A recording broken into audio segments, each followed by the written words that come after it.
Good morning, Go. How are you? Good morning. I'm good. How are you? Good. You ready for this Monday morning? Yeah, it's a new week. It's a better week. Mhm. Last week was real rough. Feeling a little more optimistic this week. Well, let's talk about that optimism because it's important that not every day be a tragedy. So let's have something that's not a tragedy. So what's on your brain? I mean, it's optimism in light of recent tragedies. I think it's just last week was real rough. I mean, not even just last week, a couple of weeks. Like we go from a school shooting to horrific murder on a train to horrific murder that is Charlie Kirk and the school shooting again. Like it was just one after the other. And then you wrap that all in a nice bow that is 9/11. And it was like, holy crap. Like it was so much. And I think last week I got sort of in this place of like, oh my God. I've always thought that I was sort of a bit of a incurable optimist, like hey, they're still good and it's mostly good in the world. And last week I was like, I'm wrong. It's not. It's mostly bad in the world. You have to try hard to find the good so you don't lose your mind, and humanity sucks. Mm-hmm. And I feel like today I'm coming back around on that. Okay. And one thing that is so interesting, and warning, might start to sound like a bit of a Bible thumper here. I am so impressed and proud of what I'm seeing come from this Charlie Kirk assassination. Not all of it, obviously. Still a lot of divide with it. There are some people that feel some kind of way about it.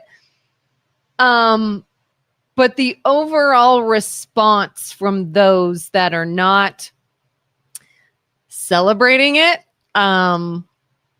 they could have taken this a real bad direction. And instead, it's gone a really good direction. And I was like, faith in humanity restored. You're like, you're wrong, and here's why.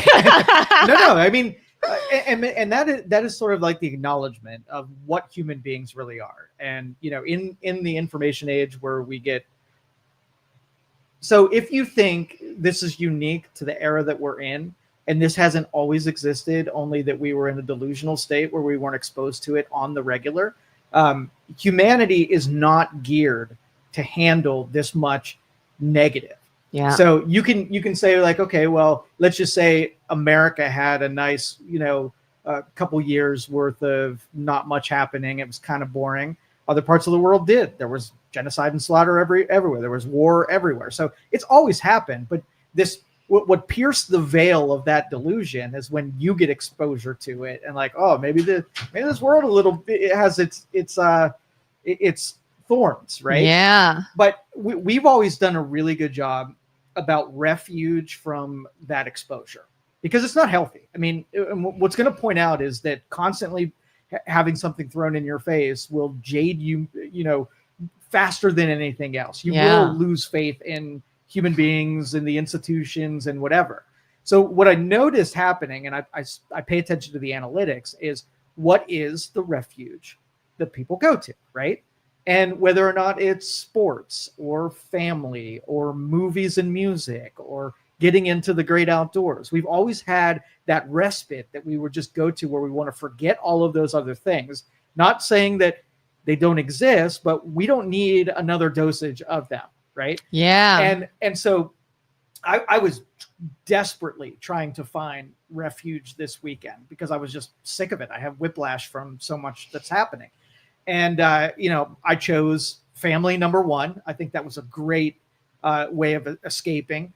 And then, did my hiking and got out into the wilderness where it didn't matter, right? Yeah. I was away from people and human beings. And the problem, I think, with, I don't know if you watched the Emmys or got kind of looked to see what happened there. No. Entertainment isn't even an escape anymore because it's so wrapped up in political and ideological. I didn't want to see anything that was gonna. You can't even go movies and TV to do your escape. So what that does is force people that want to escape those realities to go into things that really matter, like church, like families, like the outdoors, and it gives that advantage to things that were probably more meaningful anyway. Yeah, and I agree. I feel like I did something similar. I told myself stay off social media this weekend. Unfortunately, I will admit I am an addict and I couldn't do it. I'm still working on that. But what I did, and some people may not agree with this, I unfollowed, unfriended, unwhatevered a lot of that negative mindset and anything that was going to make me feel the desire to fight back, to get angry, to get all upset. I know it exists. I'm not denying that exists. I'm not trying to just surround myself with like-minded thinking and everybody who agrees with me, but I was just removing that as much as possible, watching only good things as much as possible. Got real active with church, had not only a church service, but we had our life group afterwards. My kids went to youth group.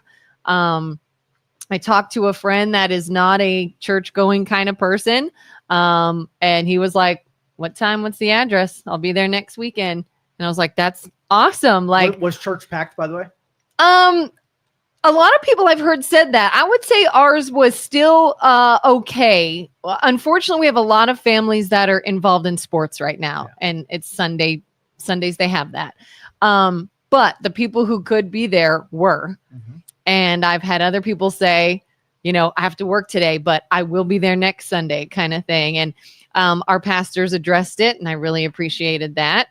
And it was just sort of, I've heard other people saying their church was packed. On the way here, driving down 680, big overpass bridge right before the downtown exit, someone hung a banner. It says, "Return to God." And I was like, there is something stirring. And it did. It felt really good this weekend. The weather was beautiful, which I think helped us sort of get outside. Even our church group met outside because it was just so beautiful out. And it was just like we needed this, needed that sort of decompression away from the negativity. And, like I said, it sometimes takes that chaos to like push it. We won't we're apathetic in the way that we make big movements happen because it's a good idea or the logic says we should, but it takes catastrophe sometimes to push it in the direction that it needed to go in. And, this uprising, I don't think it happens without the martyrdom of Charlie Kirk. I really don't. Yeah. And that was an interesting topic I wanted to bring up is, do you feel he was martyred? Yeah. I do too. Yeah, for sure. Yeah. And again, I am not denying the fact that there is bad and there's a whole lot else nastiness surrounding this. I'm just choosing to try to, at least for several days, look at the positive of it. But it is so interesting how we have seen when there was a big whatever, a big something happened in our world. We have seen us go hardcore in a bad negative direction and just sort of light the world on fire, sometimes literally. And this didn't. This moved in a positive direction. And oh God, I'm just so proud of people for that. Yeah. I'm so thank God for that. So we talked a lot about language use when we were talking about all the events that were happening and the comparison. And, when you have politicians that are using words that are directed to causing stirs, causing people to get upset, inciting those kind of emotions out of people. And, so I'm paying attention and, we oftentimes use the same verbiage, but they mean completely different things.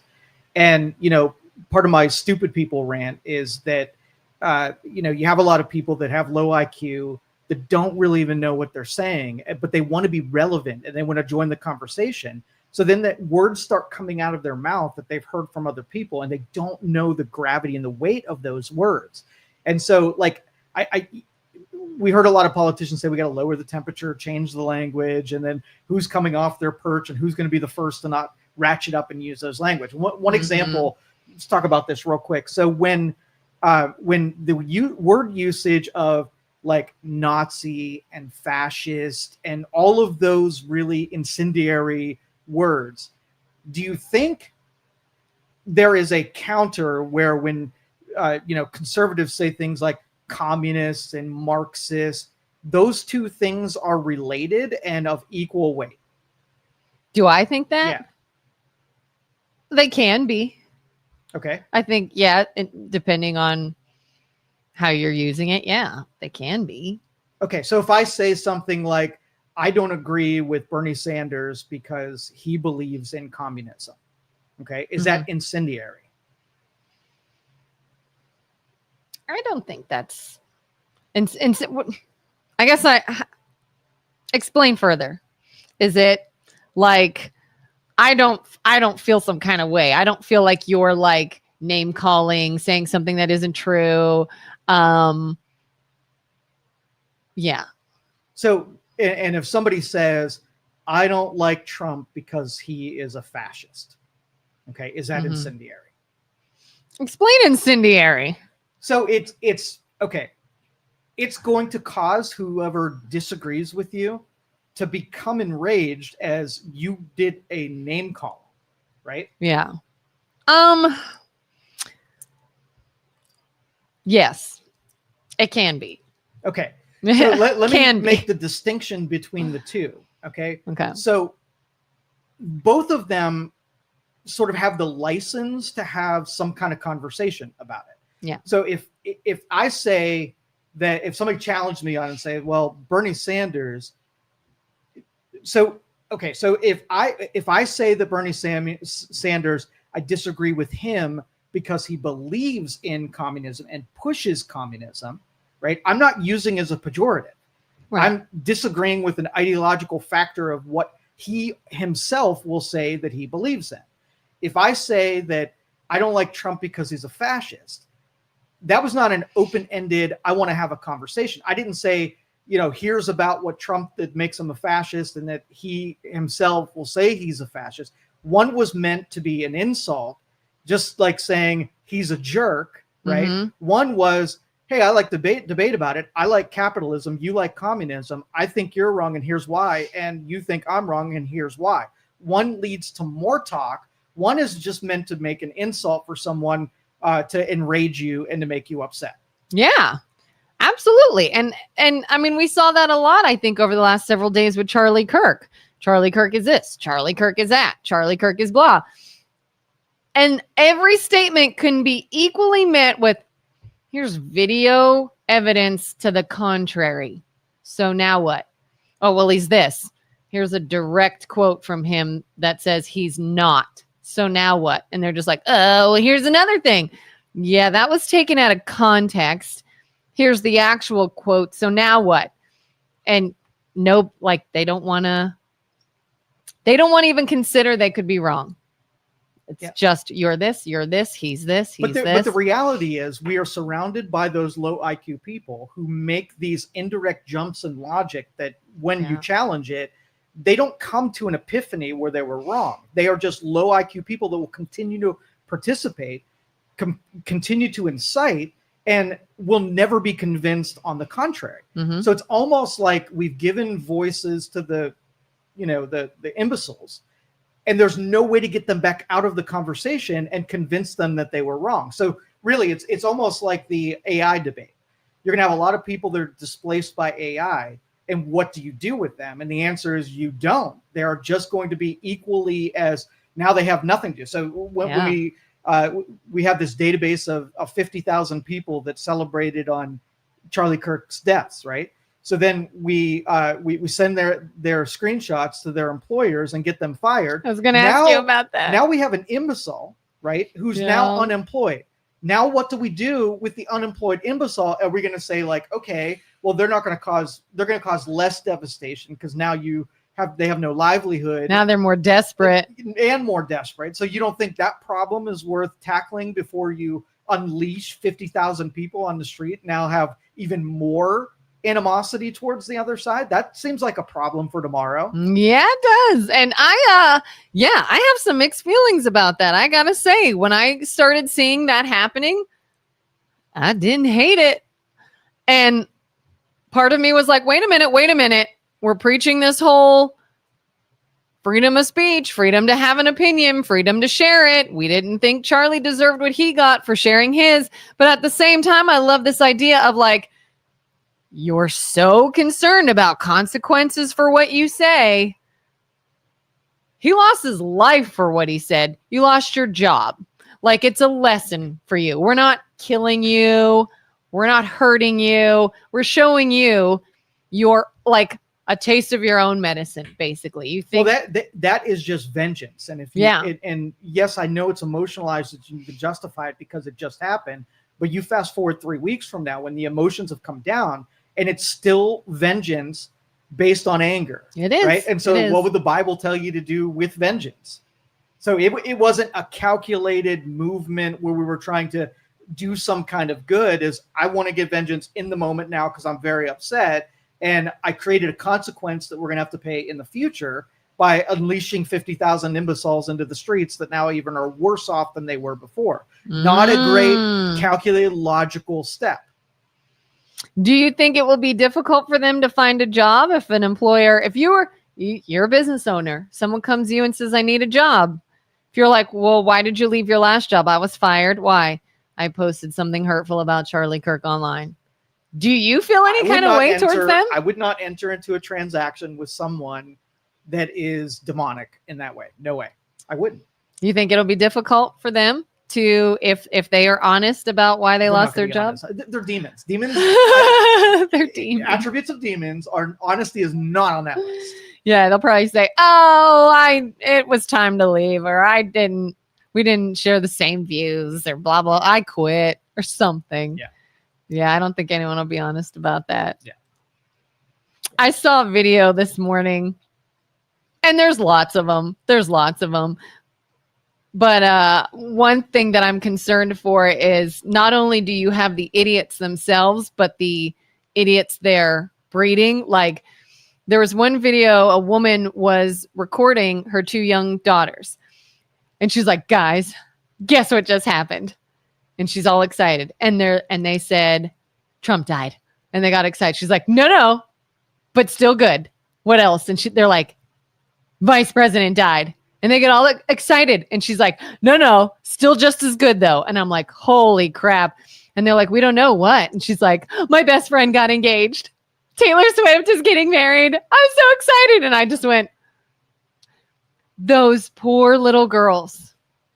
Those poor little girls. That's what they're breeding is the scary thing. Like, it's not even just here's a group of demons or idiots, but they're raising people to be like them. The next generation of psychopaths. Yeah. Let's see. Dennis said those words stated to be used much more on the left in the Tea Party era. It's the culture the cancellations have created for us to live in. And Julie says, things I had to research this weekend: Charlie Kirk, Nick Fuentes, Groper, Nihilist. What a messed up world. And I hate to say, I've been telling you guys that this is what was just right beneath the surface. And all it's going to take is a catastrophe to unleash what's really there.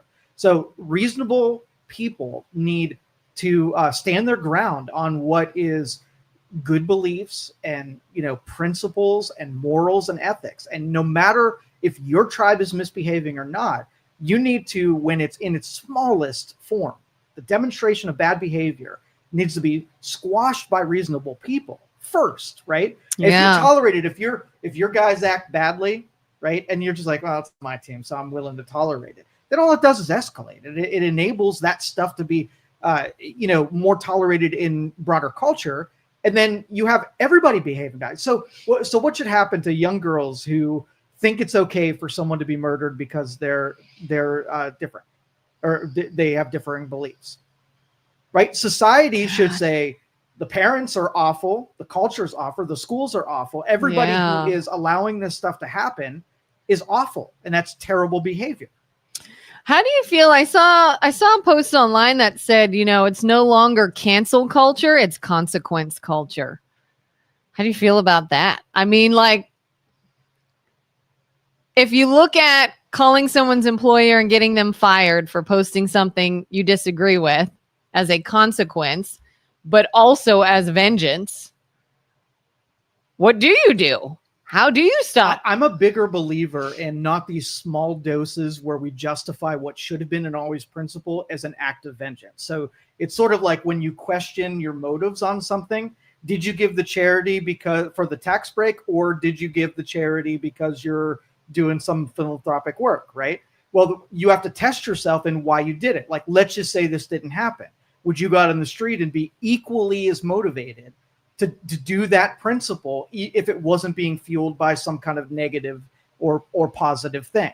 So if you want to figure out whether or not it was an act of charity, don't tell anybody about it and don't claim it on your taxes. Do you feel equally as motivated to still do the thing? And then you'll know whether or not you took a negative and were being fueled by, because I don't want to practice being motivated by negative things. Yeah. So if I think consequences should across the board should be applied, no matter if I'm mad or I'm happy or whatever, then that's a principle, and I equally applied it. I just think so many of these principles are being leveraged and used as weapons.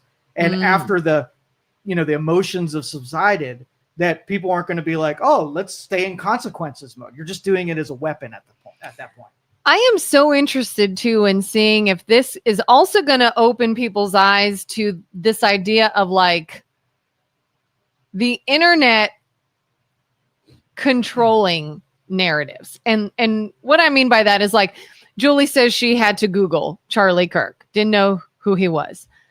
I wonder if Julie was served information about Charlie Kirk that is different than our algorithms would serve us. Like, people are so divided over him. And when I take a step back and I'm like, oh my, how could anybody feel this way about him? I don't get it. So I went in their mindset. I was like, what are they seeing? What are they reading? Can I understand? Can I put myself in their shoes and be like, oh, absolutely. If I heard that, I would be mad too. If I heard him say that, I wouldn't like him either. If I thought he was pushing this ideal, I wouldn't like him either. But then you got to go further and say, oh, that's the context in which he said it. The New York Times had to retract a story because they said something. They put a Charlie Kirk quote in it that sounded very hateful. And days afterwards, they said, we apologize. We looked into this. Charlie didn't say that. He was addressing something else he read. He read this statement and was saying, that's terrible. I don't believe in that. This is wrong. And all they did is say these words came out of his mouth. Someone else's words he was re-quoting. Sorry, we were wrong. And we're like, damage is done. Damage, you just said that he's that kind of person. So I can understand where somebody would come from when they got the wrong idea about him. Which makes me wonder, like, I know Julie is a rational, reasonable person. I wonder her feelings towards Charlie Kirk based off of the information served to her and her algorithms and what she has looked at in the past versus someone else. And it's like, we have this huge entity that is the internet that serves you information that makes you feel some kind of way. Well, that's what curated information is. The things that you engage with, spend the most time on, pay attention to the most is what you get served more of. So I don't think that it is being orchestrated to be delivered to you that way. I think your impulses and your emotions follow rabbit holes in a certain direction, and it just gives you more of what you're eating. So, or what you're consuming. If you're to go to the buffet line and you pick out certain things and there was some technology that said, oh, this is what they like, I'm just going to give them more of what they like. And then you're like, hey, how come this dude over here is getting served like vegetables and things that are good for them, and I'm only getting this, chocolate cake and whatever? Yeah. There's a conspiracy to only give me chocolate cake. No, it's when you went up to the buffet, that's what you ordered, and the technologist said, I'm going to give you what you absolutely want. Yeah. Even another example I saw, and again, I should preface this by saying I saw this online, and things online can be wrong. There are fake accounts and there's false information. If this was true, I saw something that said Stephen King made a horrendous statement about Charlie Kirk and said it publicly. Got all this backlash. Bookstores were removing Stephen King's books from their stores. People were unfollowing Stephen King. He came back later and was like, I apologize. That's not true, what I said. I said Charlie Kirk did this. He's like, unfortunately, I took something I saw on TikTok and shared it, and it wasn't true. He never did that. And I apologize. I didn't do my research, and I ran with something I saw on the internet. And everyone's like, F you, dude, damage is done. Like, what's it matter? You just put that out there to reinforce people who thought he was that way. And he's just like, I apologize. And he kind of left it at that. And I was like, how much information do we see on the internet that affects our lives and our way of thinking and our actions? And it's totally false. It's made up. It's AI. It's a fake account. It's whatever. A lot. Yeah. Well, Stephen King is an example, though. I follow him on X, and he's a vile human being. So this wasn't a single time slip up. So he didn't get the benefit of doubt because he just one time said, oops, I made one mistake. So yeah, I call this like a double logic jump. Okay. And it's an unfair thing, and it happens a lot in published media. And so the double logic jump to me is sort of, okay, so in this case, Charlie Kirk believes in the Bible, right? Mm-hmm. And in the Bible, mention of stoning gays. So if you believe in the Bible and the Bible says stoning gays, that means that Charlie Kirk believes in stoning gays. So someone published the Charlie Kirk approves of stoning gays, right? That double logic jump. And so Stephen King just saw this and said, oh, he said he loves stoning gays. Yeah. Which is totally not true. Double logic, though. Yeah. And another one is, God, I saw someone who he kept sharing. Charlie Kirk was saying something about how Martin Luther King Jr. wasn't a good person. He made one good speech, and the Civil Rights Act was terrible. So I was like, well, that sounds like a terrible thing to say or feel or do or whatever. And I'm still looking into that. There is no video evidence of him saying that. There's a reporter saying that they were at an event of him saying that. I'm still looking into that. But to that same thing, so because of that, everyone's calling him a racist. Go online and look. Candace Owens was one of his best friends. You don't have to like Candace Owens, ultra conservative, but an African-American person. Mm-hmm. There's videos of people talking to him. Somebody approached the mic who is an avid, like, it's wrong to be gay and trans is evil and blah, blah, blah. And Charlie Kirk's like, you don't deserve to be in the conservative party. That's terrible. And he's like, I don't have hate in my heart for anyone. I just don't want people to be victims and let their past dictate what they can and can't do. Everybody can be successful. And like example after example after example after example, where he either verbally stated or showed through his actions that he has no hate in his heart for anyone, and he welcomes everyone of all race. He's like, he flat on said, you shouldn't judge someone based on their sexual preference. All these things. But no, it's, oh, he's a racist. He hates gays. He this and that. Because you heard one thing out of context, or you heard somebody said that he said, and it's just so ridiculous. Yes, I saw Stephen King stuff too. That was Patricia. Julie, I would love to know what your take on Charlie Kirk was this weekend. Because there are a lot of people that say, I didn't even know who he was. Like, I've said this before. I liked him. I've been heartbroken. I enjoyed his content. And I am someone who years ago probably would have disliked him. All these people, Michael Knowles, Charlie Kirk, Candace Owens, Ben Shapiro. I was like, what a group of assholes. What jerks. Until I listened to them. Mm-hmm. I sat and I watched and I listened. Long form, not snippets, not what somebody told me they said. I saw what they actually do, what they actually say, and the context. And I was like, oh my God, I've been so wrong. Mm-hmm. I don't agree with everything they say. You know, I'm not going out and like joining Turning Point America. I'm not like putting on a MAGA hat by any means. I don't agree with everything. But if you give them a minute of your time, I bet you at least won't hate them anymore. And I think it's also pretty important that before you start getting commentary on someone to interpret these ideals, that you go to the origin of the people who formulated these ideals. So read Karl Marx, read Nietzsche, read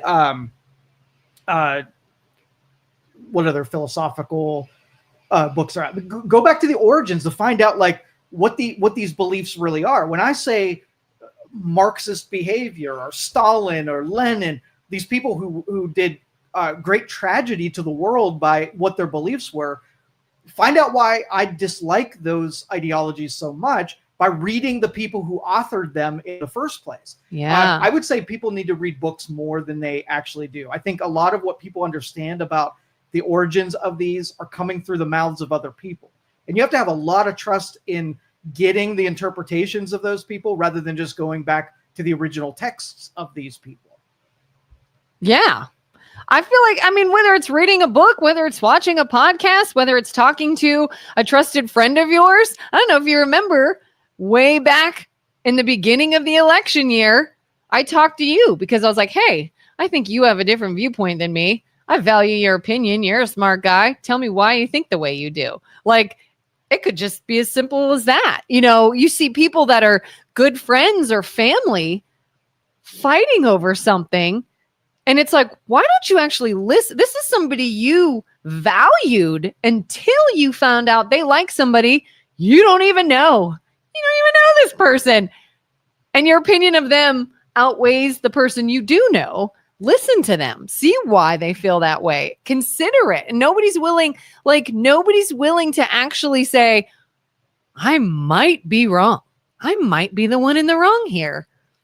Like that's so difficult for our culture. And I saw someone post another thing on social media recently about, I can't remember the word for it, but it's a social phenomenon explaining how arguing with someone about something is so futile because they don't want to be corrected. They don't want to consider other sources of information. If you bring them proof, here's proof why you are wrong, all they will do is dig in further to their stance. So to me, this is what academia is supposed to do, is teach people how to learn, right? Get curious and find out information. And I think we're such in a memorization culture where the impressions of your professors, right? If your professor is an ideologue, what are the chances that you're going to be an ideologue too, if you're just memorizing what you're being told by that person? Yeah. So I did some, let me ask this question first. So do you think that academics should be audited? Yeah. Okay. So if you take maybe 100 random students that came through your class and took somebody who was reasonable and see if someone was indoctrinated running through that class, or they were given lots of data points on all beliefs and then left it up to them to decide what it is there. How many professors do you think would pass-fail that? Do you think a lot of them would fail the indoctrination audit? Possibly. Okay.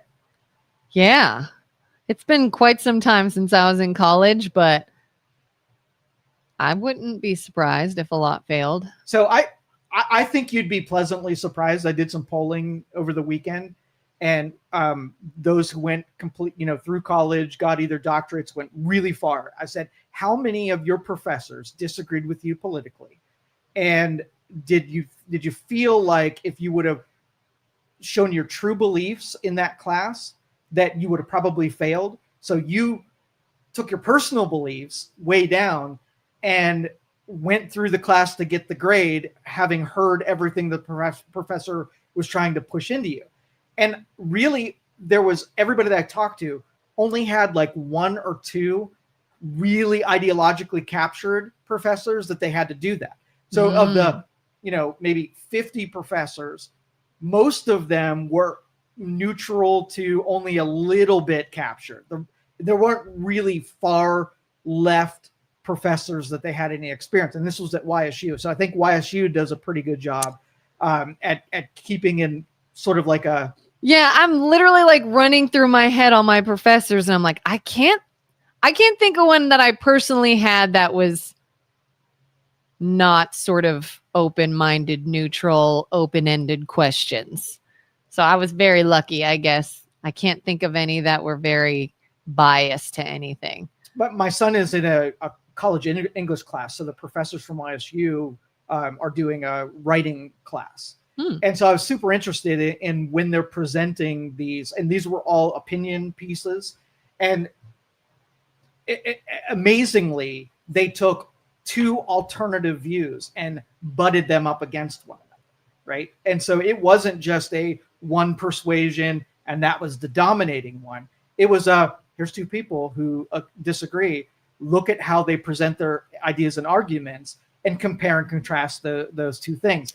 That's the best way that education happens, is you're not just reading like one of them and then the professor's a fan of that one, so they put on all the best magnifications for the parts that they believe in, and then the students just like, oh, okay, yeah, Lenin was pretty cool dude. Mao, totally cool dude, that kind of thing. Yeah, and it's funny. I was listening to Michael Knowles recently, and he was talking about how he used to be an atheist when he was younger, and now he's very religious, Catholic.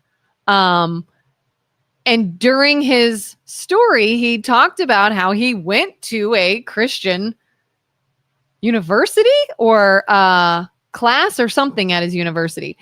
And so I started thinking, well, he talks about being indoctrinated in schools and things like that. And I said, well, you went in an atheist, you attended a Christian class or university, and you came out a Christian. Is that not maybe you being indoctrinated into something? And but he had said, he kind of acknowledges that, and he's like, his thing was, at the time, all the smart people were thinking one way. And he says, I had to know why all these people that I find to be very intelligent, open thinkers are Christian. Why do they believe in God? Why do they, I hold their opinions value. I think they're smart people. And he's like, everyone around me who I considered to be an intelligent person was that way. So I started talking to them. I had to know why. And he says, and they had very good arguments. So he considered it.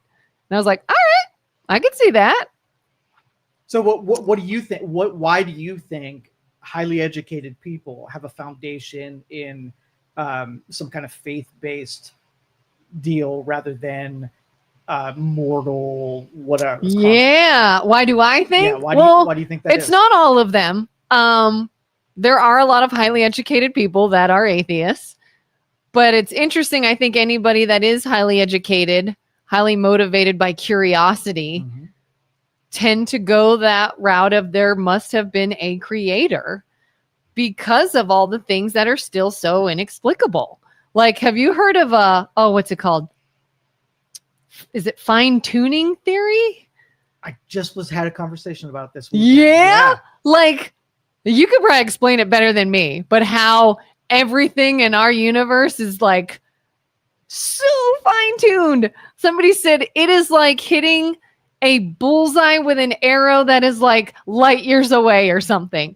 Like, the chances of that, if gravity were a smidgen off, we couldn't survive. If temperatures were, we couldn't survive. Like, look up fine-tuning theory, and people are like, that's crazy.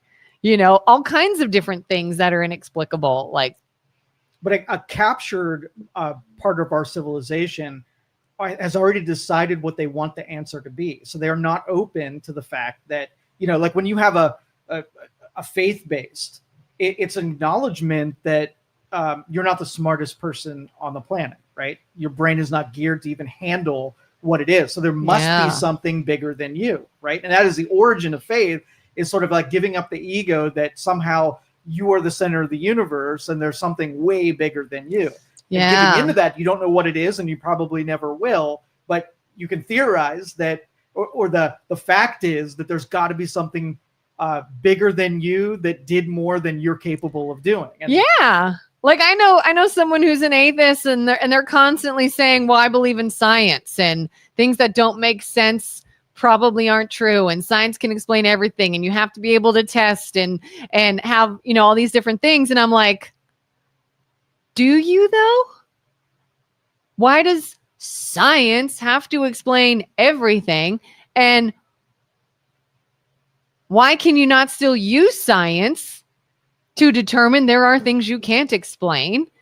How do you not see that there are simply things that a control group is not possible? Well, the connection is that they've just created a religion in science, right? It's still the same faith, right? Yeah, like so where did science come from? Right. So you're predicating your thoughts on something that someone else theorized, and you're putting all of your faith that they're not wrong, right? You can't test half the things that science has delivered, but if you challenge it, they're like, well, everything comes unglued if I don't buy into this untestable thing. Is that not the origin of a faith of a creator versus, like go and challenge the Big Bang, right? Yeah. And someone's going to say, yeah, I'm absolutely certain that the Big Bang happened, right? How do you test that?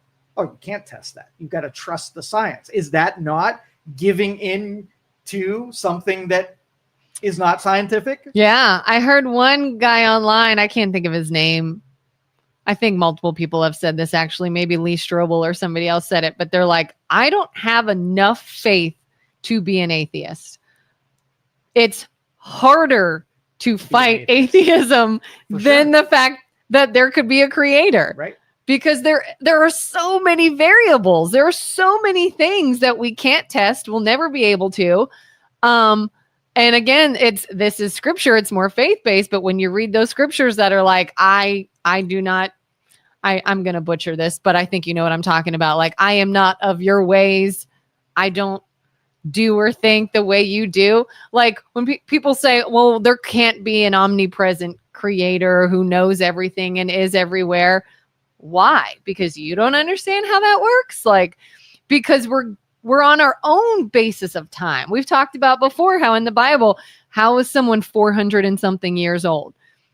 Well, 365 days a year, 12 months in a year. Our concept of time is one way. Why is that how do we not know there is no other concept of time? Right. Well, when anything becomes a dogma, that it sort of like crushes itself and destroys itself. Mm-hmm. And religion became dogmatic at a certain point where your curiosities about what you're being told was sort of like squelched, like it was crushed because you can't question the religion. And I think the natural curiosities of people to be able to say, I want to know more, and this isn't sitting right with me, is either going to create more conversations, right? Mm-hmm. Or shut up, don't question the authority of what the Bible says. And now we sort of like the consequences that we throw at religion, which is people, threw it out, right? They kicked it out of the public square. So now science is doing the same thing, where it creates a dogma that you can't question. And then the curious people are like, why can't I question it? And trust the science, and the misbehaviors of science basically throws it out of the town square. So all people are going to do is invent another religion in another segment that doesn't have the depth of the pursuit of origin, right? And so again, we're in a bad place because no matter the authorities trying to quell dissent and quell curiosities, people reject that. Human nature rejects that. Yeah, and I love when people start. We've always talked about, if you're in a discussion with someone, it could be a debate. It could simply be a discussion, and they start the name calling. You're done. Yeah, you're no longer credible. And this person I know, everything I send is met with, that's so idiotic. That's so dumb. Mm-hmm. That's ridiculous. And I was like, I can put myself in your position. I can see your point of view. You won't see mine. You want a name call. That's the dogma, right? Yeah. It's an unchallengeable belief. So if I said something, Charlie Kirk was a fascist, right? Mm-hmm. That wasn't me saying it out of curiosity of like, if you think he's a fascist, give me your your evidence, and then we'll decide. If I say that I know and I'm not willing to hear any more information, that's just another dogma that I've created. Yes. If I say that I know that the Big Bang happened, right? That's a dogma because I'm curious if the Big Bang happened, or I'm curious if Charlie Kirk was a fascist. Let's begin the conversation. And you don't know either. I don't know, and you don't know. But one of us, the first person that says they do know without really knowing, is the person that said, this is a religion and you shall not question what I'm about to say. Yeah, absolutely. And then they want to go the route of religion is dangerous. Look at all these horrific, horrible things done in the name of religion. And I'm just like, I could show you amazing, wonderful things done in the name of religion. So again, to me, that's that all or nothing. Somebody said something I thought was hateful towards a group of people. Everything else they did nice for that same group of people no longer matters. Like one person screwed up. It's like if you love, I don't know, a baseball team. If you love the Guardians, what if one player does something horrific from the Guardians? All baseball players are awful? Baseball is awful? Give it all up? Or is it foul? Like somebody failed, a human messed up, a human was human. That's not what we're talking about. We're talking about a bigger picture. And to me, you're discredited if you name call, and you're discredited if you have the all or nothing mindset. Because this person was that way. Oh, everybody's that way. I just don't think it's a good argument. All right. So when the conservatives now are saying that the Democrats, the whole bucket of Democrats, right, are now responsible for what we're facing here and need to be punished. Yeah. Is that not just taking good, reasonable people, and because they have a D next to their name, holding them accountable for Charlie Kirk and everything that's happening? I think that's equally as unfair. Absolutely. And there are there pieces of crap on the left? Yes. Are there pieces of crap on the right? Yes. It's like if anytime I hear someone say, oh, it's because the Dems are doing this, they're all doing this, and that's why we're in this. Again, like I come to Julie, I don't know Julie. I've never met Julie in person, but I appreciate that Julie interacts with us. I bet you Julie doesn't think what happened is okay. I bet you there are a lot of Democrats that are like, whoa, time out. In fact, one of the things, again, restored my faith in humanity. There's a young kid, I can't think of his name, not as popular as Charlie Kirk, but you can find a lot of his content online. He was an avid opposer of Charlie Kirk. They debated all the time. Very intelligent young college-age kid. They did debates all the time. He even said, I don't like Charlie Kirk. I think he's this, and that. I think he's wrong. This kid was in tears, bawling his eyes out. He's like, I don't care if you didn't agree with him. What happened is wrong. What happened is horrific. And the next video he made is, I got so much hate from my fans that said, how could you even be sympathetic to this person? And he's like, don't push me, because if it's that or the right, I'll go to the right now. He's like, you are pushing me to the right. I will join that party in a millisecond if it's the right or that ideology. I think that ideology is in and of itself. It's not all Democrats. It's not all people on the left. Just like you can hear a bunch of MAGA people say pretty hateful, disgusting things about the others. And well, what Julie said last week is that she was afraid, as being a Democrat, that she was going to get lumped into these other groups, and she was afraid that she would be, persecuted for her, her ideological status, and that's a fair concern, right? Now, if I had a conservative that was, more on the far side of the spectrum, they would point at Julie and said, the reason I'm holding you accountable is you watched your side misbehave and say terrible things, and you did not police. So I hold you responsible for tolerating those things that led to Charlie Kirk being assassinated.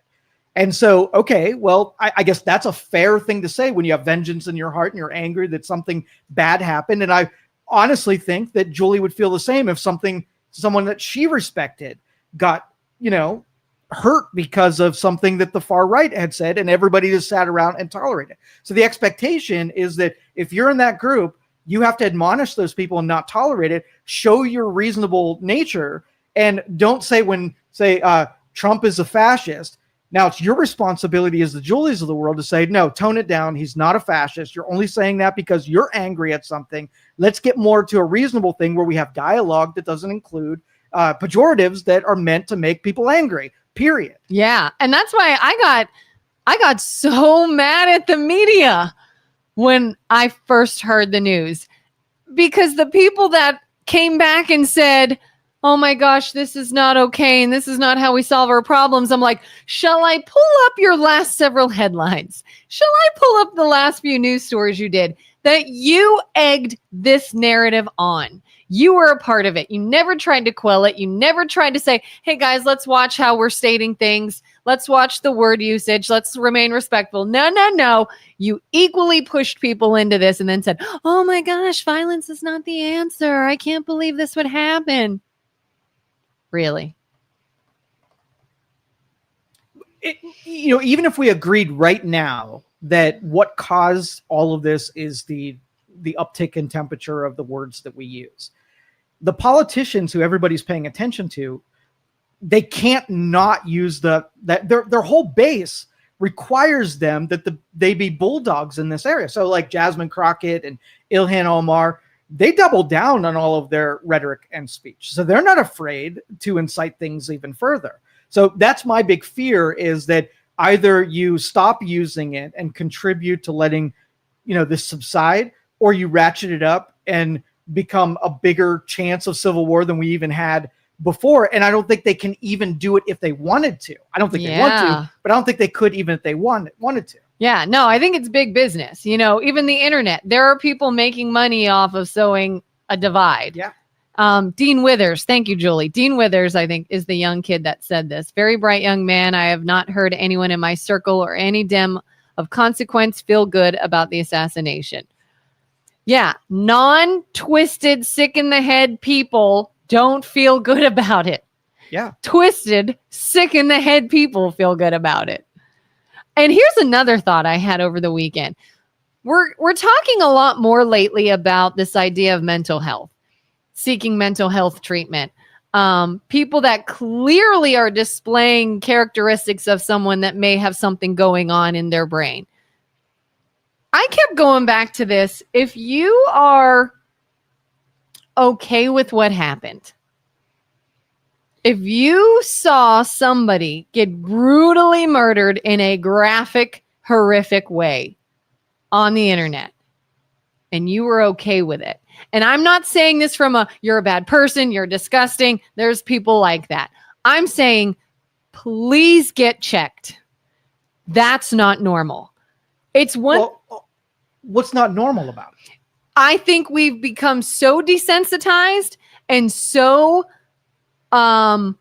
jaded, maybe, that if it's a real life horrific thing and you're like, okay, fine. So but that can't be healthy. But the individual can't work in, contrary to culture, right? So if culture is nothing but that. So for instance, do you think you should have vengeance in your heart for bad people watching bad things happen to bad people, and you feeling like either the principle of life, no matter who you are, as being number one, or the justice of bad things visiting bad people? Which one wins in your heart, right? And what about culture sort of like pushes somebody to doing the thing that's hard, which is praying for your enemy and not wishing bad things on people who disagree with you? Where in culture does that even exist? In culture, probably nowhere. Yeah, nowhere. So you going to a psychologist and thinking you're going to fix your brain, like somehow that's a misfiring of your brain, when everything is conditioning and culturing your brain to wish Right. bad things on people that you disagree with and are bad. All you have to do is paint someone in a bad enough light. And then if you saw, Hitler exterminates millions of Jewish, Yeah. and we watched him giving a speech and having him get shot in the neck, and you feeling like, oh, poor Hitler, that is a terrible thing for a life to be lost. Yeah. And I'm not talking about people that dislike Charlie Kirk. I'm talking about people that did not know of him, don't have an emotional attachment either way, maybe didn't know what this was about, but saw something gruesome. Like, when do you take a step back and go, what is happening to us that I saw that and I am unaffected? Like, that's a rewiring of your brain. And I think that rewiring is becoming more and more dangerous. That is making us less and less connected to our fellow man. Well, and I noticed this when I started watching The Walking Dead many years ago, right? The first couple of episodes that I watched, it really shocked the crap out of me, right? The gruesomeness, like the pressures that it put onto your soul. Yeah. By the second season, like, I could watch all this stuff happen and be like, right? Yeah. And so if you have exposure to something long enough, it doesn't hit you on that level where the natural healthy thing is to you not being used to it. And the gruesomeness is supposed to do certain things in your brain. But if you go to that psychologist and they create sensitivities there, you go back out into society and you're going to be re-exposed to the same things that then desensitize you to those things. Yeah, it's a losing battle for sure. Right. So there's no fixing that until you're like, oh, you know what? Let's agree that culture should not have exposure to that. I don't want to get used to that. I don't want it to just be part of our everyday existence. Or taking those 8-year-olds who are like, oh, somebody died. That's good news. Like, wait, when did we start taking human life that is delicate and precious and making it so when somebody loses theirs, you're not even affected by it? Yeah, it's scary. Oh, there's some good comments, I think, above. There might even be above Jerry, but we can get to Jerry's too. How many cities were burned with Charlie Kirk's murder? How many businesses were looted? How many riots were experienced? And I get that point. It's sort of a politically divisive point, but it's not wrong. I get it. Again, that's why I say I am so proud of humanity in general. I don't want to say, oh, I'm so glad the right kept their bearings and didn't turn violent. But again, there are people on the left that also would not turn violent and burn cities because something happened. I'm just glad it didn't happen. Regardless, I don't know if it needs to be made a political thing, but do you think it does? I'm interested in that topic, the reaction. Okay, so think about the people who are rioting during BLM and the poison that was dripped in their ears over the years. And if you believed what you were being told and how you were victimized, the reaction would that be justified? If you believed everything that was told to you, would you not want to burn it all down and start over again? Versus the people who were doing the vigils for Charlie Kirk. They weren't having drip that you're, a victim of all things and all the world is against you and all the institutions. It was very specific against people who were far left, right? Who were allowed to say terrible things. So the business, burning the business and capitalism and whatever, it didn't make a whole lot of sense to jump to stealing big screen TVs and destroying people's livelihoods, right? That wouldn't be a logical step. But that's an interesting origin to a conversation. I want to be in front of someone who thinks that BLM and the reaction to it was completely logical and justified. I don't know enough. I'm not close enough to the rationale behind it to know, but it'd be an interesting conversation. Yeah, same with, I saw a similar outlook with the man that murdered the woman on the train, and I really need to learn how to say her name. I don't know how to say her name, and I should. But you know what I'm talking about. Yeah, I know who you're talking about. Somebody had said, I saw an AI-generated picture on Facebook. Somebody said, if the races on this train were reversed, and it was one black person was killed by a white person while a bunch of white people sat around, they're like, the city would be destroyed. Right. And I I don't disagree with that. I think it would be different. And one of the things that Charlie Kirk discussed all the time is, I don't want people to be in a victim mindset. The color of your skin, your sexual orientation, your political affiliate does not dictate if you can or cannot be successful, And it's like, that was his message, is stop making victims, stop making people feel like they're boxed in, they're kept down, they're under someone's thumb, they can't advance ever because of their race or gender or whatever. And it was like, he was trying to, I think, break that same idea that can be so dangerous. Well, but the lesson is that, if you go into a conversation knowing that what you're saying is unchallengeable and you're already right, you're not open to being convinced. You want to be doing the convincing. Yeah. Right. So when the right has a problem with something, they have conversations and debates about it, and we weigh the merits of what the two people are saying. When you're wrong, like how many times did you watch a Charlie Kirk debate and a reasonable person on the other side says, oh, well, Charlie Kirk just lost that debate. And if you did that enough where your ideology hangs with scrutiny versus gets decimated by scrutiny, then your only alternative would be to resort to violence to defend something that doesn't hold up with conversation. So if one ideology, the violence is the only answer because the debate it loses every time it's had, and one will continually have debates and win more people over that are in the middle and say, you know what, you got a good point. I had it wrong, and whatever. Yeah. And think about the participants and how willing they are just to admit that they didn't have enough information, or they had it wrong, or the people that instructed them poisoned and indoctrinated their brain. And that divide is what says, I want more people on the left to come to the debate table and be willing to be convinced and be willing to do the convincing. Yeah, and there's a lot of videos I saw where Charlie would debate someone, and they both leave the discussion still believing their own thing. Right.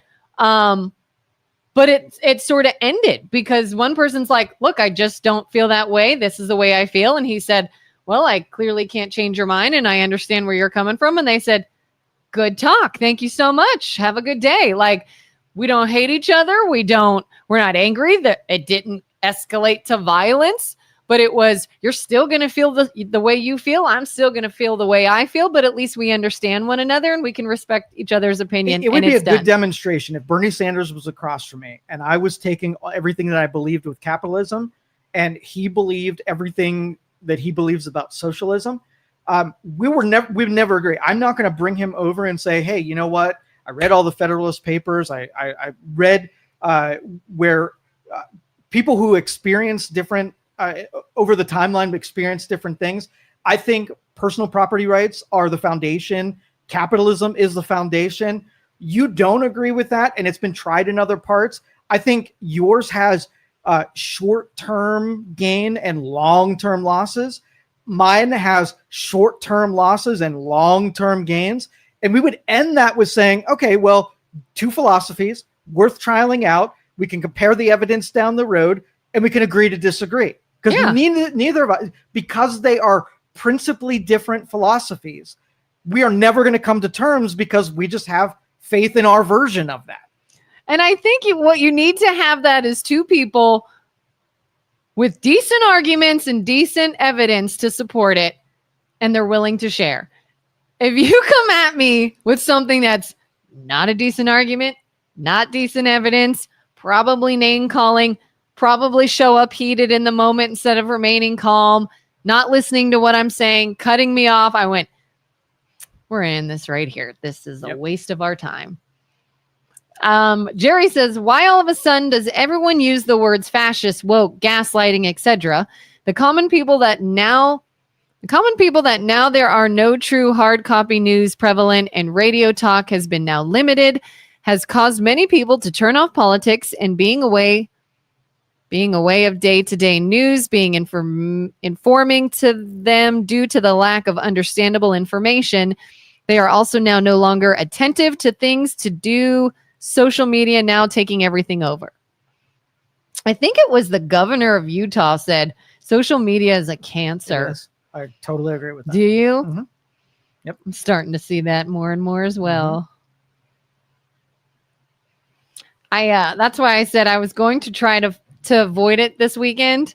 And I will admit that I'm addicted to my phone, that I will pick it up and doom scroll. Even like my husband kept saying, like I was in tears, crying all the time since Charlie got shot. And he's like, will you stop looking at it? And part of me is like, no, I need to see this stuff. I can't just let it go. But part of me is like, God, I'm going to pick this up and know that there's things I don't want to see. Yet I'm doing it. I'm an addict, I will admit, and I'm working on that. But how are you working on that? Because those feel like just words to me. Baby steps. Yeah, what's the baby step? I'll be your accountability partner in this I know addiction. I should. So I've started to wear in the evenings at night. I will do like one final check. Because I'll see like notifications on Facebook and funny reels my friends send me on Instagram, and I want to watch them and laugh.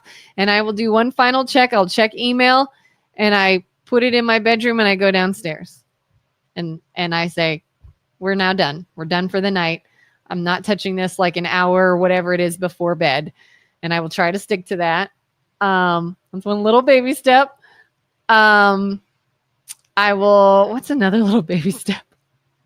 Oh, out at dinner. I've even noticed my daughter now will be picking up a phone and playing, and we'll all eventually be on our phones at dinner. And I'll be like, guys, phones away. Don't bring it or keep it in a pocket or a purse.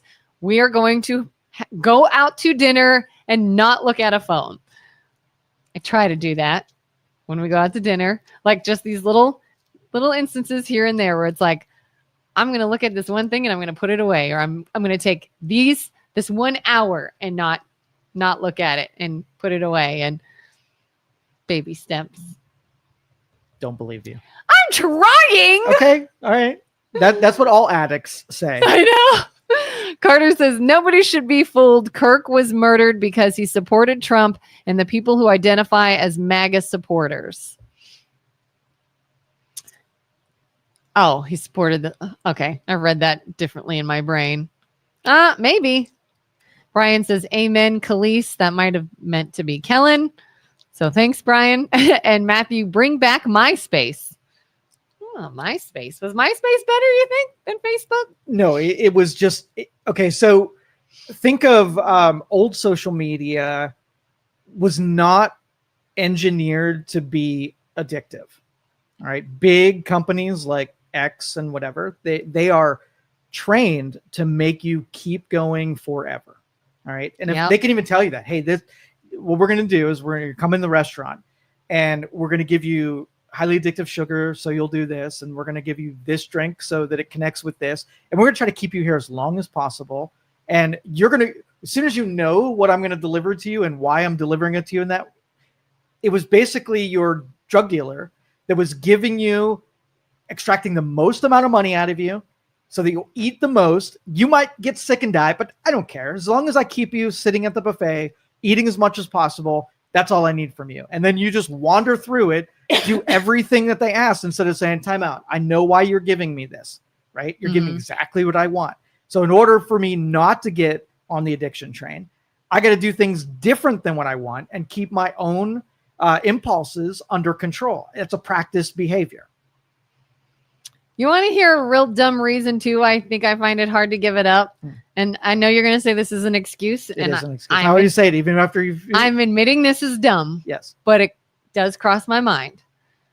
We've talked before about how technology, while it can be sort of detrimental sometimes, can also be a good thing. And I've even felt the need as like a millennial parent that I don't want my kids to be sucked into it.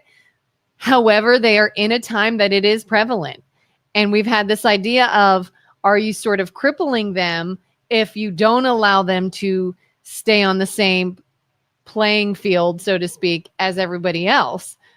And part of me is like, if I do really work at this and try to break this addiction and try to remove myself from this, but the world is not, and they are all still functioning that way, like, am I crippling myself in my defenses? Am I not going to know something that's important? Am I going to walk around sort of blindly or naive, not knowing some major thing the rest of the that's world? the addiction talking. And so let's just say an 8-year-old said, Mom, I want a cell phone, right? Yeah. And you're like, well, no, I don't want you exposed to the internet stuff, and it's way too much responsibility. And they said, but in the case of emergencies, I'll be able to call you. And then you're like, 99% of the time, I have a chance of them getting exposed to something I want, but the 1% of the time they'll have the phone. Your reasonable mind says that if you're taking the minority of reasons to have a phone and you're sacrificing the majority of the addiction that's going to follow the 1% is justifying the 99%, that's a bad trade-off. Yeah. And if you wanted to accomplish the 1%, you could do it without exposing the 99% risk. Human beings can accomplish the goal of the 1% way easier than just the blanket 99% risk every time. So if you're serious about it and you don't want to hamper their exposure to technology, I'm going to suggest that there are other ways to get the exposure that you're required by writing down all the things that are important to know about technology and the exposure to, without the blanket, apathetic, here, vomit everything that the internet has to offer on an 8-year-old for the sake of emergencies. Yeah. I mean, I got real scared a couple days after Charlie was shot. We have a cell phone that we got with the intention of, we don't have a landline anymore in this day and age. We need a phone so that when our kids are needing picked up from practice or they're home alone for a little bit, like I want them to have a phone to call. That's all we needed, was a telephone. Unfortunately, it's a smartphone and there is internet. Mm-hmm. And I've been slowly trying to quell it. I see my daughter has it was meant to be for both kids to use when they need to contact us. It has fallen into becoming her phone that she is on constantly. And for a long time, I've been like, oh, this doesn't sit right with me. This doesn't sit right with me. And then the other night, I'm putting her in bed and she's like, I keep seeing a lot of Charlie Kirk content now. And my gut reaction was, did you see what happened Wednesday? And she's like, well, no, it's just like his debates and stuff. And I'm like, like, that means she can see what happened. Like, she can see the video and all its gruesomeness. And now I'm just like, God, like, do I take it away? Do I take it away completely? All right, let me put this to you. Let's just say you have a sprinkler system like we have here. And then on the wall, it's like, in case of emergencies, pull the sprinkler system. And then one day you're like, you know what? I'm so sick of watering the plants. I'm just going to pull the watering system. And you're like, no, you don't ruin the whole office because you couldn't go water the plants. So let's just say now you have to put me in my place. What do you do now that I've been abusing an emergency piece of equipment for something as silly as watering the plants? What would you do? You take it away. Right? You'd make it, or at least make it harder, right? Yeah. To pull the lever, like, then you break the glass. So the impulses of doing it means that you got to destroy the glass. And if that doesn't work, you hide it a little bit. Make there be more consequences for using it when it shouldn't be used, right? Yeah. I did say, because I was noticing other little things, like I had called her Friday on my drive home from work and was trying to talk to her about something, and I could tell she's distracted. Like, are you listening to me? I'm playing Roblox with my friend, and I went, get off the phone now. And I came home and I told all my kids, I was like, the phone, the tablet, the video games, don't touch them. You ask me any moment you want to pick that up. It is no longer yours to just pick up and be on when you want. It's, hey, can I have some time on the tablet? Can I be on my phone? Don't touch it until you ask me first.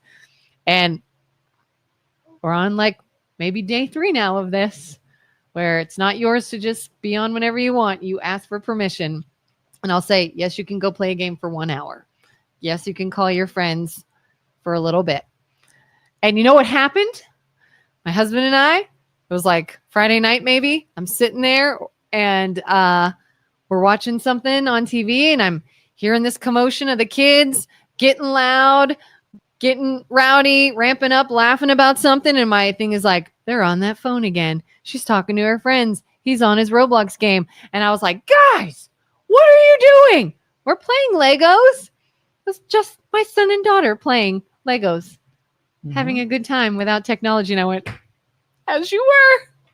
Just turn the TV up. Like, I said, that's great. Let's keep doing this. So for your kids, you understand that you needed to have, what's that called when like a boundary or like a barrier? No, like when somebody's doing something and all the family get together, they have a, what the heck is that called? Like a reunion? All the when they're doing something bad and they have like they all come in. An intervention. Intervention. Yeah. So you understand that the intervention is necessary where you just go cold turkey on the thing so that you start to rehab the mind.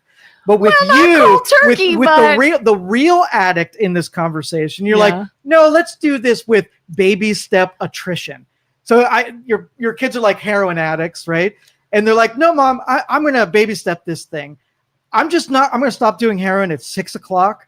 All the rest of the day, I'm going to shoot the heroin, but I'm going to do it less today. And they're like, oh, carry on. That sounds like, what doesn't work about attrition? What? The deal is that you fall victim to the chemistry that's in your brain. And when you're like, you're digging in, you're fine. Yeah. But when you have a weakness, you fall victim to it, right? Yeah. And so the addict does not have the chemistry that will allow them to stay into something. That's why interventions are necessary, because it means completely isolated for the thing that's controlling your mind. And then your chemistry changes. And when you hit it the second time, like let's just say someone recovered from alcohol and they went a year without alcohol. They're on day 365. And then they're like, you know what? Since I beat this thing, I'm just going to have a drink every day. Would you caution them that they probably shouldn't do that? Or should you like, yeah, it's only one drink. You should be fine. You already conquered this. No, thing. You shouldn't do that. Why would you say that? Because you fall back into it. Why? Because they have weakness of impulse control? Yeah, and an addiction. So if you conquered it, you were like, well, let me just add a little bit back in there. You would say, I can stop anytime I want. Exactly. That's exactly the way that this is. And that's why I'm questioning and pushing on the fact that your attrition is not going to work. You need an intervention. The same thing that you did with your kids are like, do without it, right? Yeah. Rewire that brain so that it's not controlling you like any other addiction would. Got to do it. I know. I've done some sick things that I know. Oh my God, I'm addicted. Like, you ever have Facebook or whatever pulled up on a desktop computer and you still reach for the phone and look at it on your phone? And I'm like, what am I doing? I'm already on it. And I need another source of it too. And I went, that's sick. Or something I want to watch and pay attention to, I miss because and again, it's not something I'm like, I have to look at something real quick. I have to check something real quick. It's doom scrolling and I missed something I actually wanted to see. What advice, if your daughter was doing that, what advice would you give your daughter? I'd say, get rid of it. Get rid of it now. What advice are you giving to you? Baby steps. What would your daughters say to you about her real plan on getting rid of it? She'd say, well, if I have to get rid of it, you should get rid of it. Is anything occurring to you in this conflict of conversation? I know. No, I know. I am looking for you to make the commitment publicly where all of us in this audience that care about you can keep you accountable to what you think should happen. I need to get rid of it. I need to stop looking at it so much. So a little bit of it, little bit of drinking, a little bit of heroin is what you need.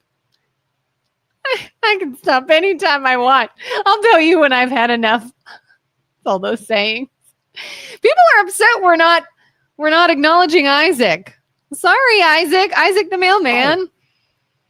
Yeah, he came in and we didn't go, Isaac, like MLO bros do, and talk to Isaac. And they said, Joe doesn't celebrate the appearance of the mailman. Listen, we are in a deep conversation here. And Isaac's a very busy man. We still love him. Mm-hmm. We still love him. I bet Isaac has less anxiety when we're doing this than when the MLO bros. He's like, I could just walk in and go about do my job day. with that. Yeah, so We can that's say more for hello his mental and- health than anything. He has to deal with the MLO bros twice a week, and so we give him a reprieve by not. Gosh, do you think he has to like plan his route? Like, oh, I'm gonna get held up when I go in there. I do notice that he walks past and not delivers on days more often than when they're here. Seriously? Yeah. He's got to avoid it because he knows. He collects it up for. He's a couple like, days. no offense, guys, but you're gonna hold me up, and I gotta get going. Yeah. So sometimes when he can handle it, he likes it. He comes in and has that conversation. But when he sees us here, like, no, we can deliver. Yeah, we can do like this. we like Isaac, but we respect his time. That's it. That's all we're saying. Matthew says, I don't know. Sometimes I don't like the mail person either when they show up with bills. Who wants those? LOL. All right. So what else is going on? Because I wanted optimistic, positive things that were happening, a change of tone, and we ended up getting in the thick of it because it's dominating. And then we worry about your mental health and your addiction. Yeah. I wonder if in the future they're going to have digital media addiction facilities where you go off for 30 days and be away from it to just be able to rewire people's brains because they're getting so bad with it. Carter says the MLO bros were quiet this weekend. Shocker. Should we address that or no? Go for it. So I've heard, I don't know much about it. Somebody told me Sunday their Facebook page was taken down. Mm-hmm. What happened there? Do you know? I'm going to allow them to present it themselves. But obviously they are being targeted in some fashion, either from Facebook itself or the people that don't like what they're saying. But yeah, so that's why they seemed quiet over the weekend, is they were censored. They were silenced. Because, it's what we do in this country, apparently. When you disagree with someone, you just don't let them speak. Which Charlie Kirk always did, by the way, let them speak. But I'm not trying to get confrontational. I'm just saying. Mm-hmm. But I am motivated. I had a little bit of faith in humanity restored. I'm not trying to deny that there is crappiness in the world, but I am trying to sort of set a boundary for at least a little while of not looking at a lot of crappiness, only good things. And I'm happy that it's been easy to find good things if you look. And your algorithm will change, and you will be delivered things like my son and I. He's a big fan of corgis, and so my daughter used to be on a corgi kick. Yes, and so really our feeds have been dominated by corgis doing fun things, right? Yeah, most mindless drivel that comes across. But when we look at it, we're not enraged, right?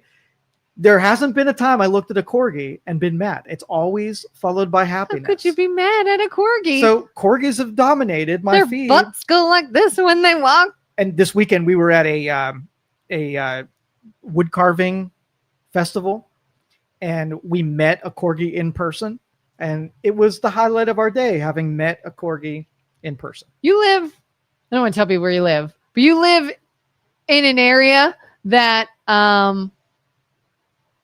I take that back. You are a little far. There's a neighborhood not far from my father-in-law's. When our house was finishing getting built, there was 1 month that we had moved back to Ohio, but the house wasn't quite ready to move in yet. We stayed with my father-in-law, and there's a nearby neighborhood we would walk in the evenings, and this house has 2 corgis, and they just run around the front yard, and we always just go, hi, corgis, and they're just like, and they're just the funniest little things. I love corgis.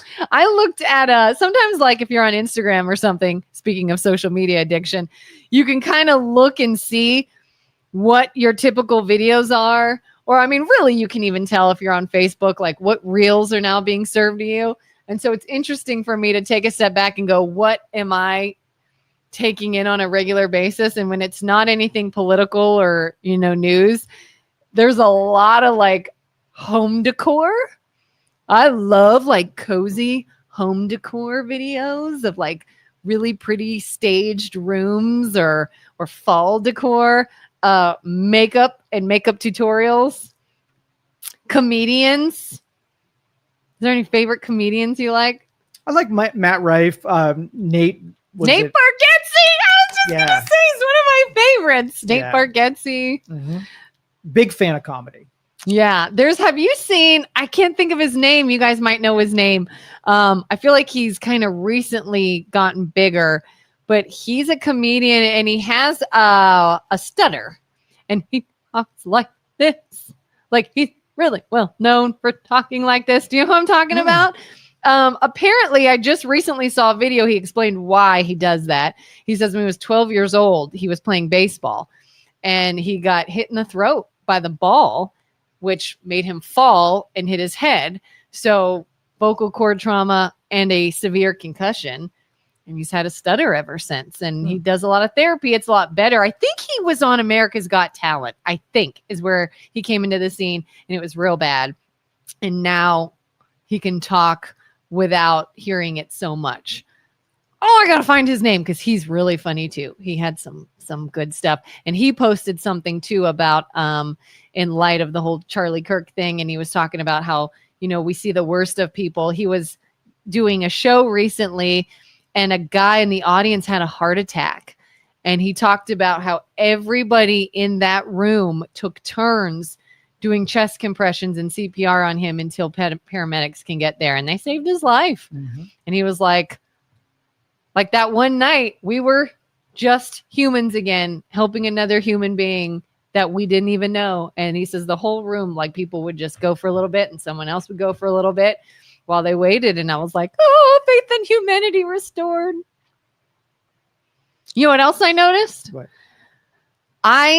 I have always been a huge fan of Halloween, and Halloween's coming up, and I'm always like, ooh, what are we going to dress up as? And we got to go do scary things and watch scary movies, and I got to get my Halloween decorations out. And I decided that this past weekend, I'm going to get my Halloween decorations out. And that desire for like gore, scary, darkness, didn't want it. Like I still did like the cutesy little ghost things I had, or, the cute little things in the fall decor. But I was like, I don't know if it's everything going on. I don't know if it's a change in me.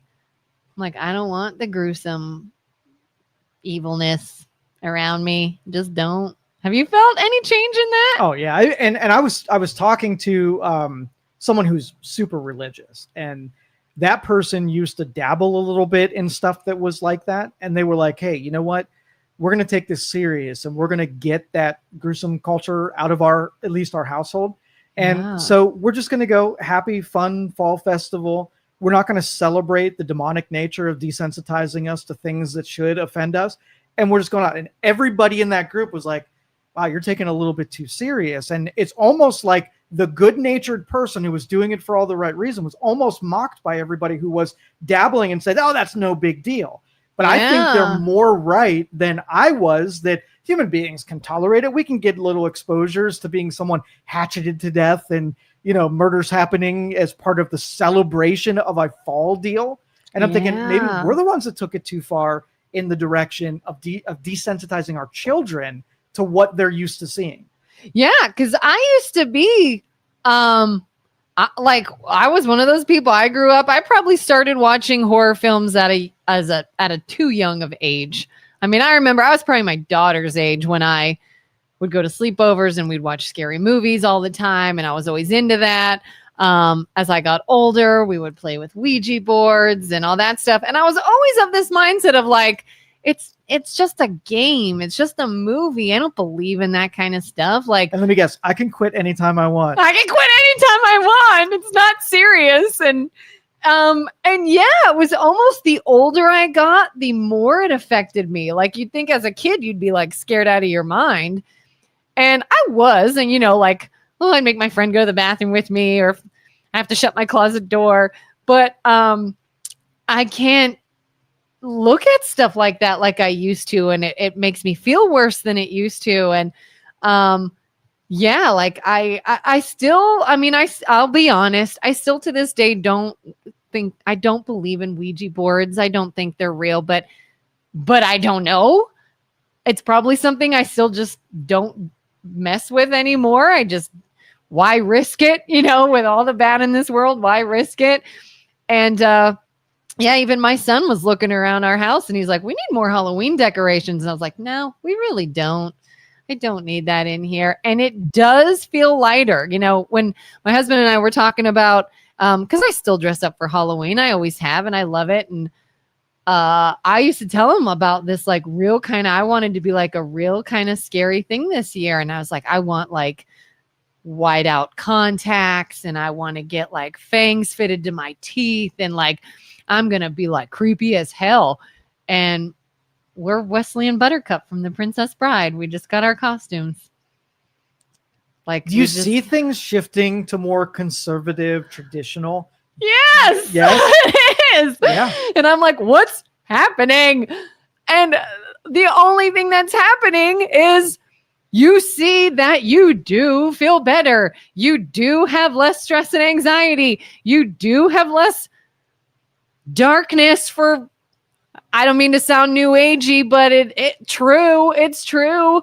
Things are less heavy to you when you are more on the lighter side of things, and you don't surround yourself with that. And you could look at it from a religious or spiritual standpoint, or you can look at it from a standpoint of obviously dark, scary, blood, gruesome images versus happy, smiling, fall, lovely images.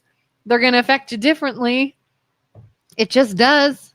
And we should this. You got to remind me, because we should do a whole show on this and me describing what part of humanity we're bringing out in this. I'll give you the kind of the Cliff's Notes version of this.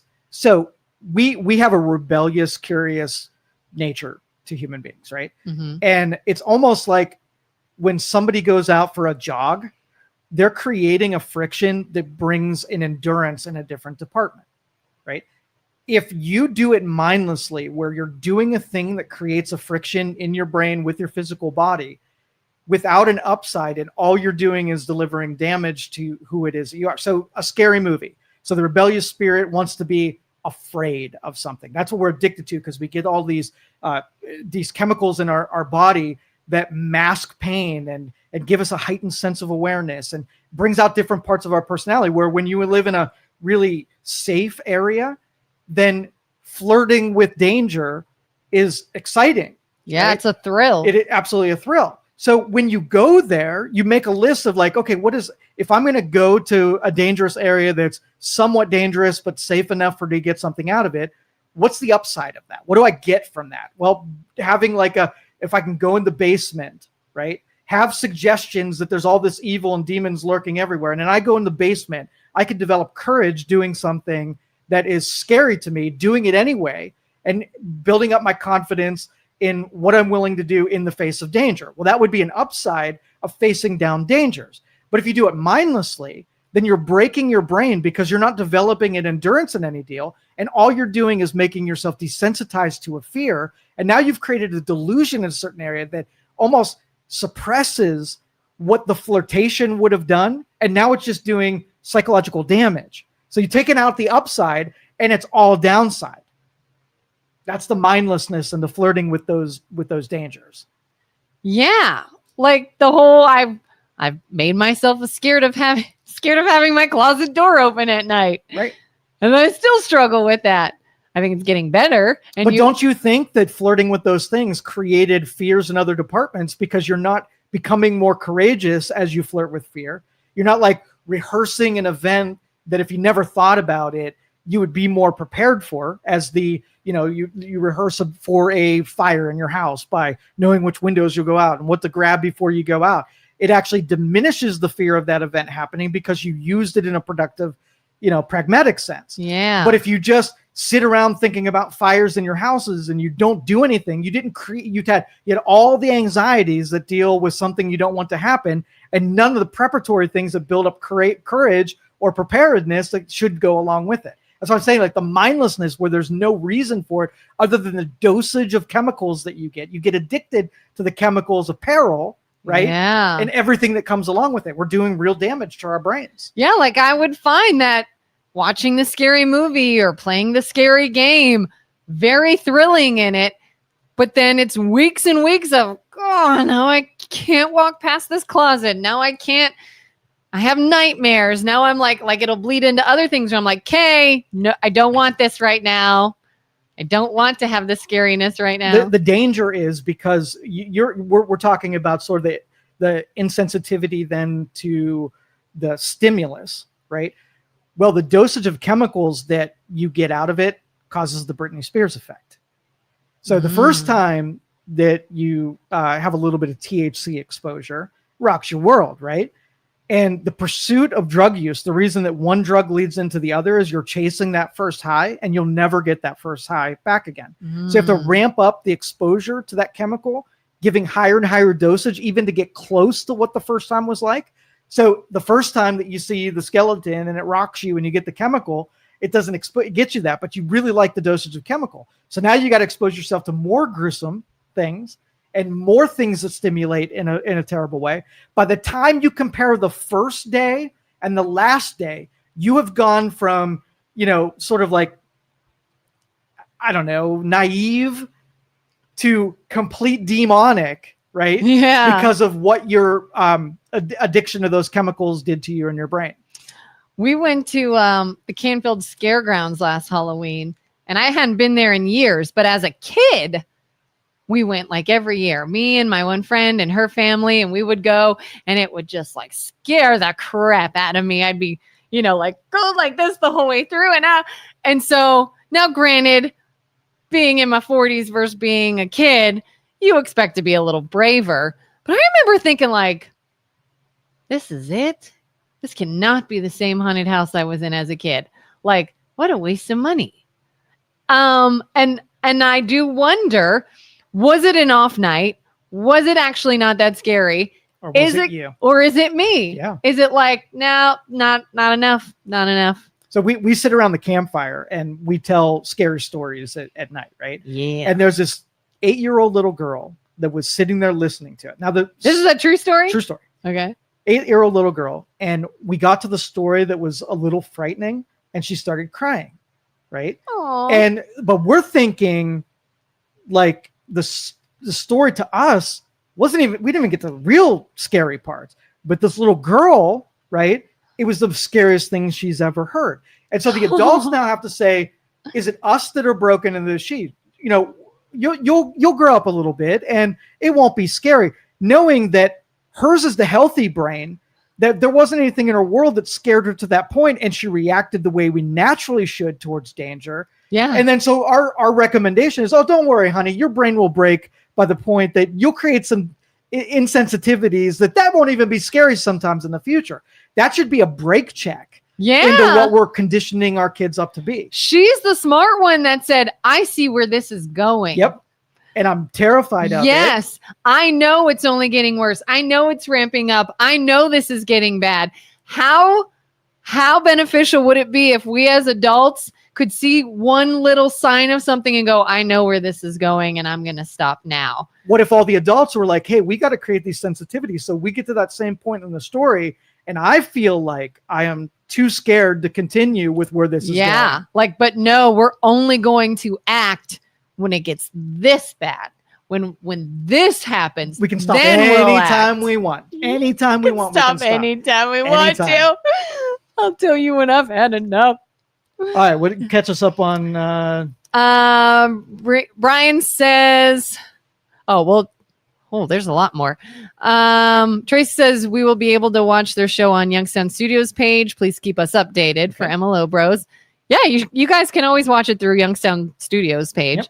Yep. Brian says neighborhood corgis are the best morning entertainment. Yes, they are. Matthew says, have you heard Spirit Halloween also does a Christmas store?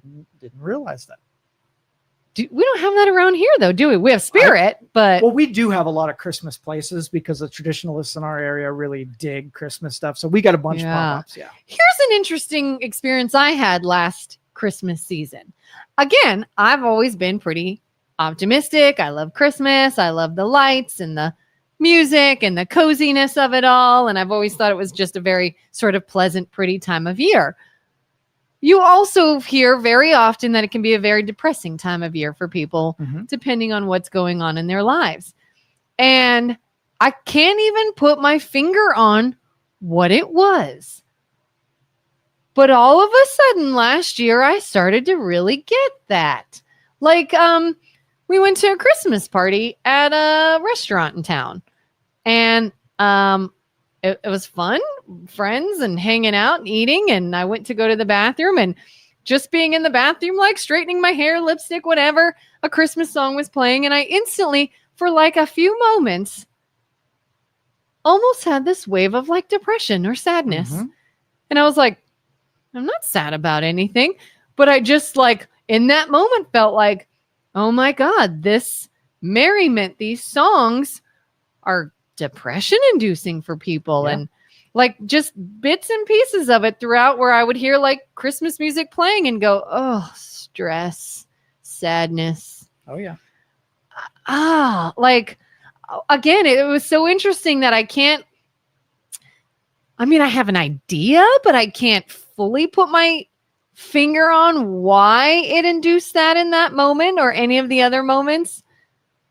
Like, why is that creeping in more as I get older? And the happy-go-luckiness of it is, I don't know. Do you have a theory? Well, just like in our scary story deal, think about the time when Christmas was most meaningful and list out the reasons why it was so meaningful and go back and revisit in the way that you experienced it when it was at your most memorable. And you'll find that a lot of the stuff that adults do during Christmas to celebrate aren't impactful in the ways that it's supposed to be meaningful. And you're kind of losing the magic of what it meant to you. Yeah. Just get back to what it originally was. Yeah, we actually made a rule several years ago. We noticed that it was becoming stressful financially. And I would see like my mom would say, please don't expect much this year. And I'm like, Mom, I am a grown-up now. Do not get me something for Christmas. Mm-hmm. Like, that is not something we expect. It is not necessary. And it got to the point where we're like, why are we all stressed over an obligation to buy something? Yep. We don't need it. We don't want it. It's just, I have an obligation. I got to spend money. I got to give you something. And so we made a rule years ago, no adult gifts, none. You want to get something for the kids? Fine. But our money is going towards good food, good drinks, getting somewhere so we can all hang out together. And we are taking away the financial stress of Christmas. And oh my God, it's one of the best things we ever did. Yeah. You got to fight the urge to transactionalize and commoditize something that should be special. When you go through the motions because you feel like you're obligated, you've just created a machine out of it rather than a celebration and things that you like doing. So I would completely distance myself from what culture created out of things that should be meaningful to human beings. Yeah. We made it all about just like we play a fun game. We have really good food. We just hang out. I mean, I even would feel stressed that I had to I've got to get some really nice outfits or something. It's the holiday 100%. season. There are parties. I need a new outfit. And I was like, why? Nobody cares what you're wearing. Yeah. The stressors we put on ourselves. Yep. All right, we're going to wrap this up. We'll see you guys tomorrow. Have a good one. Have a good one. Thank you for listening to this show on Youngstown Studio. This is original Youngstown content. Feel free to share our videos and tell your friends about us. Don't forget to subscribe to our YouTube channel and follow us on Facebook.